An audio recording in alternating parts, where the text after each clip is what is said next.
Hello, Louisiana Beer Reviews. We're doing Young's Double Chocolate Stout. Now, it's not a double stout.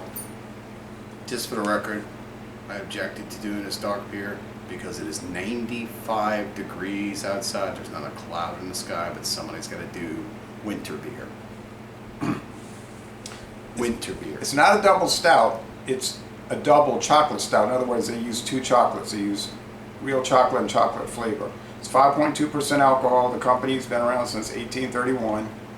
And it's brewed in England by Carlsberg Marsten Brewery, Eagle Brewery, and So, Havelock. Also, just for Bedford, the record, we're drinking out of season. Yeah, Bedford, England. All right.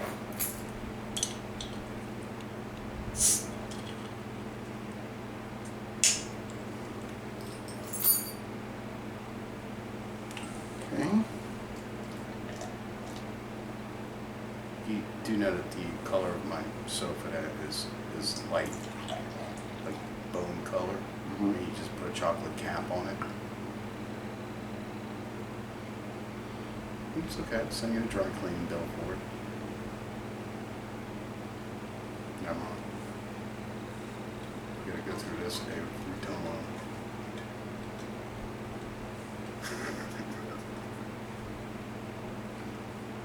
Trying to get it over. No time to be mental. You want a little bit of the chocolate? No, I'm good. I'm good. There's no telling what you're getting out of the bottom. Chocolate, probably. All right, so let's cool it and let's do the beer review. All right. You've never had this before? No, I've had it before. Oh, they also make a canned nitro, but I know you're not too big on nitro, so I got the bottle. I'm just not big on non-traditional beers. I like traditional beers. Okay. We go through this all the time. Yeah, it's got cocoa in the nose, dark malts, bread. It smells bread. It almost smells like a dunkel that they threw chocolate in. It's pretty. It's got that beige head and that brown, dark brown appearance. Yep, looks like Coca-Cola outside ice. Well, I mean, it's a traditional beer from England, but I know what you mean. You mean non-flavored. Okay. Yeah. Taste.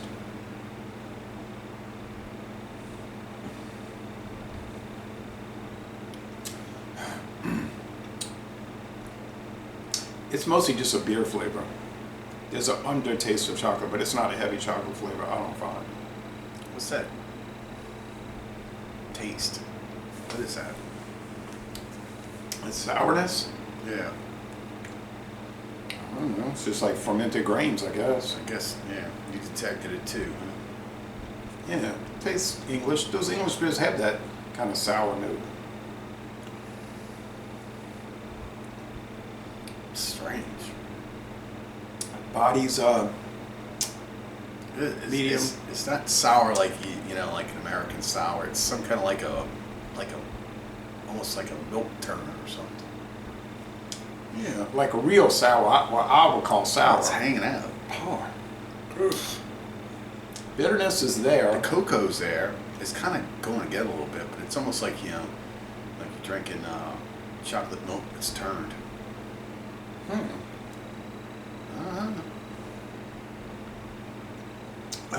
Sweetness? Not really. It's sort of like dry chocolate, you know, baker's chocolate. It's not really sweet chocolate, and there's no milk. So is that? I don't think they're using milk chocolate. It's just like grain and chocolate in a dry finish. Well, I don't know what you think about it, but I know what I think about it.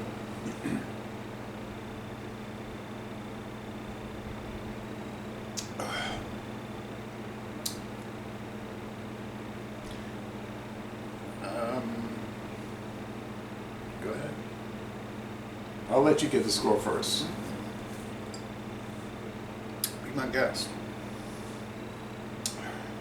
Well, I like the bitterness, which is probably 3 out of 5 hop cones, but I think the bitterness is coming from chocolate more than the hops. It's like a bitter chocolate, which you can buy. And the sweetness on this beer is very low. I would say 1.5 out of 5 sugar cubes, and that's pushing it. So this is definitely a dry stout. It just got the two types of chocolate added, the chocolate flavoring and the real chocolate. if you're somebody that's thinking it's going to be like a sweet chocolate bar type thing, it isn't, which may or may not appeal to you, depending on what your preferences are. I think it's very well made. It's the same people that make the banana bread beer. And I noticed with both of those beers, they have more of a beer flavor, ale flavor, than the additive flavor, you know, the flavoring flavor. So I'm going to give it an 8. I think it's worth it. It's a little pricey in the United States, you know, the shipping fee and, you know, the cost to ship it, I guess. But yeah, I would say 93 out of 100. It's a novelty item in a way. It's not like something you could drink all the time, but yeah, it's a winner in my booklet. I don't like it. I just don't. There's a beer, and I'm not going to let that affect the grade of this, but I don't like it. To me, I don't like how the grain tastes. It just doesn't meld with the chocolate. You get this graininess, and then you get the bitterness from the chocolate. It just kind of, So you're saying it they clash. doesn't work. Yeah, it doesn't marry together. They clash. Yeah, you get like two different bold flavors working against each other. The beer note is there. It's a lot lighter than I thought as far as like body. I thought it was going to be thicker.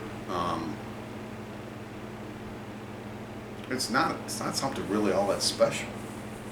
You know, you get there's like a baker cocoa bitterness to it.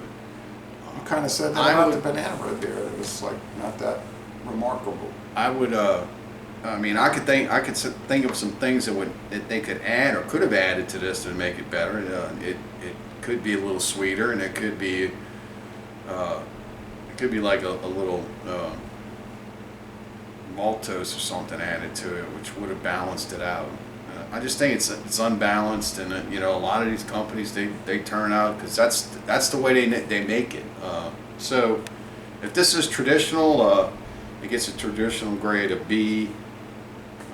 I don't know what to give it. I mean, I don't like it. So on its style and how it's made and all that. This is. I also believe this is one of those beers you're either gonna like or you don't like. I don't like it. I understand it's a well put together beer. I'm basing this partially off of your description of it, but I would not buy this again.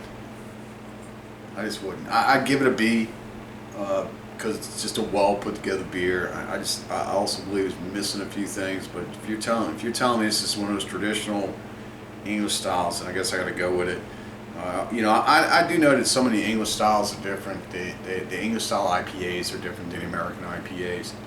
Which in those cases, I prefer that style, the way that tastes, as opposed to some of the garbage we get here. Yeah. Oh. Anyway, so what number would you give it? Like a B minus 80, a regular B, 85? It's just getting a big. Like an 85? We're not going to study into this anymore.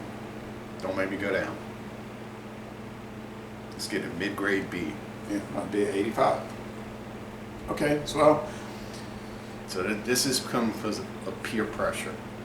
Because this cost me a little bit.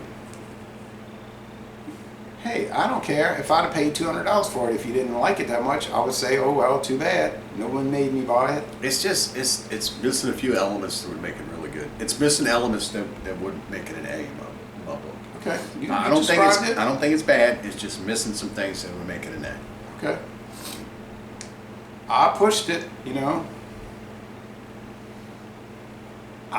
That's just, it is what it is. Okay, so I won't be bringing the nitro can version over because that might be a worse. Okay,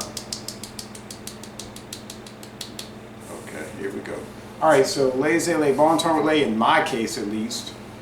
And we're going to end this by saying don't go to England and don't tour the brewery because you're going to be disappointed. Unless you're me, and then you'll love it. All right. No, they probably have other beers that you like over there. They have a huge portfolio. All right, thanks everybody.